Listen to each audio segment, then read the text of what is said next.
Okay, hello everyone. So my topic this afternoon is dealing with stress.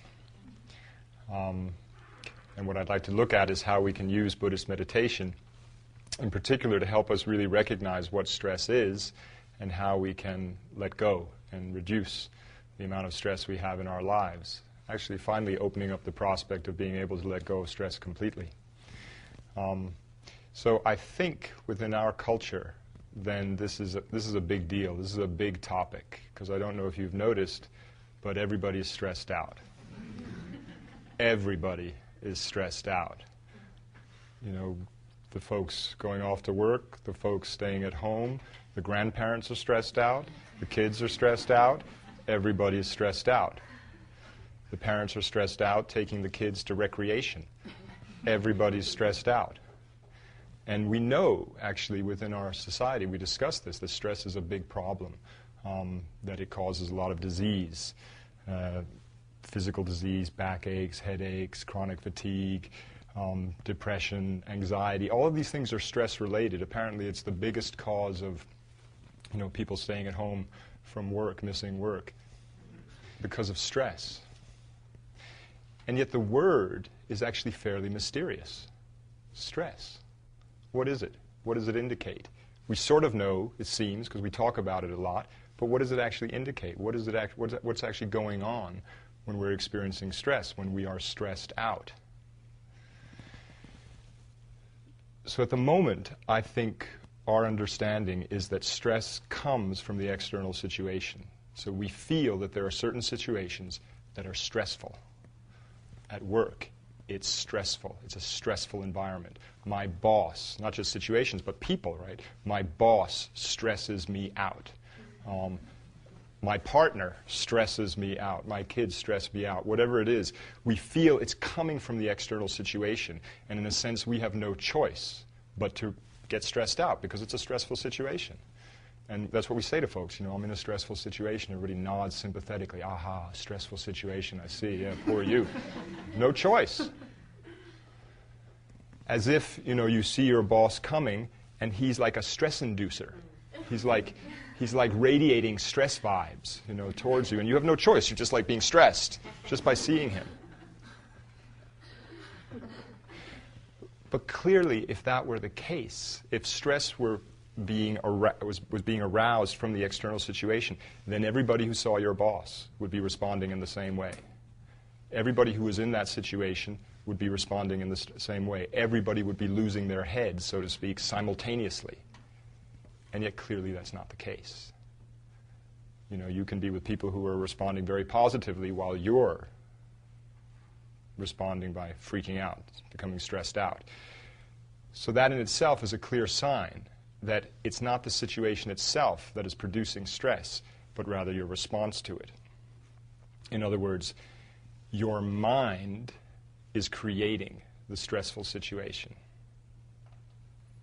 Stress is created by your mind. So then we need to investigate further. What mind? What mind is creating stress? How is it you're responding to the situation so as to produce stress? So I think that, relying on Geshe Kelsang's teachings, where we really look in depth at the nature of the mind, we can learn to examine the mind and explore a stressful situation and determine which states of mind are creating what we call stress. So I think, at least as a way of introduction, we might say that stress is the tension that arises between what we want to happen and what is happening. It's the tension that arises between what we want to happen and what is happening. I'll just give you a simple example, a Manhattan example, because that's where I live. When you're running to catch the subway, the train, and there you are, you want to catch it. You may even think you need to catch it because you have to get to a certain destination. You arrive there almost in the nick of time, and the door closes right in front of you. It's an interesting experiment, actually. You can sometimes just sit in the train and watch this happen at every station to people. And you will see that there is seemingly a universal response, as if this were a stressful situation from its own side, because everybody goes universally, no. Like that, no. And then they immediately also respond by looking up towards the conductor with this hopeful look in their mind. The conductor's looking in the other direction, paying no attention. And then you can see that, because you know from your own experience, that your mind immediately then starts basically thinking not very pleasant thoughts about the conductor, as if he was doing this purposefully to you. In fact, I'd probably planned the whole thing. Waited till you just got there before he hit that close button and then went off snickering to himself. So you want something to happen, and then something else happens. And what do? We reject it, right? We reject what's happening, and we become unhappy, and we can get trapped in that state of unhappiness, can't we? I mean, you can actually sometimes spend the next 5 to 10 minutes being essentially bummed out about what just took place. Why? Because you're angry. Anger has just arisen in your mind. You are rejecting what took place. That's what anger does. It rejects what takes place.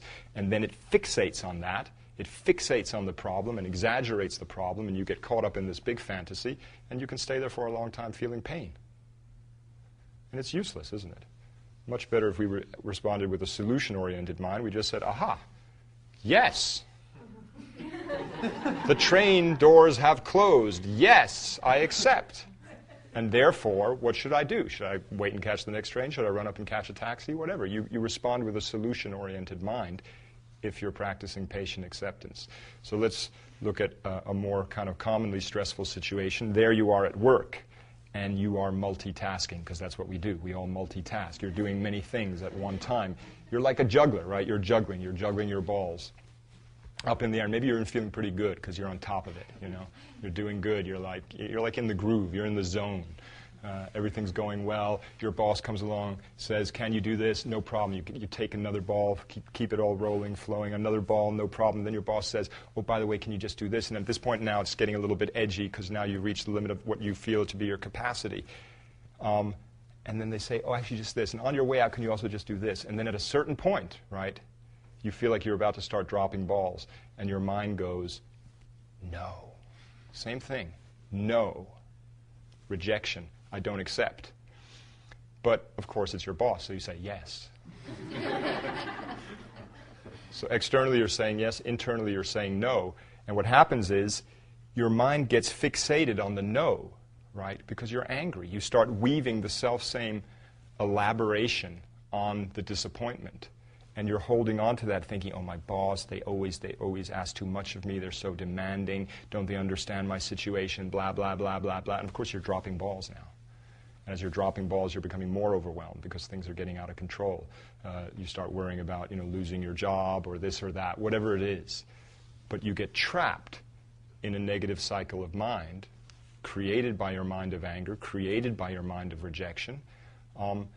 And it's just increasing stress, isn't it? It's increasing pain. It's increasing the tension in your mind. Things are spiraling downwards. Things are getting worse. And all the time, you're blaming your boss or the situation or whatever it is, right? You can apply this analogy to any number of situations. So you're externalizing the source of the problem, but in truth, the problem is your own mind of anger. Stress is a product of anger. I'm going to say that again, because I think it's really important. Stress is created by the mind of anger that's rejecting the situation.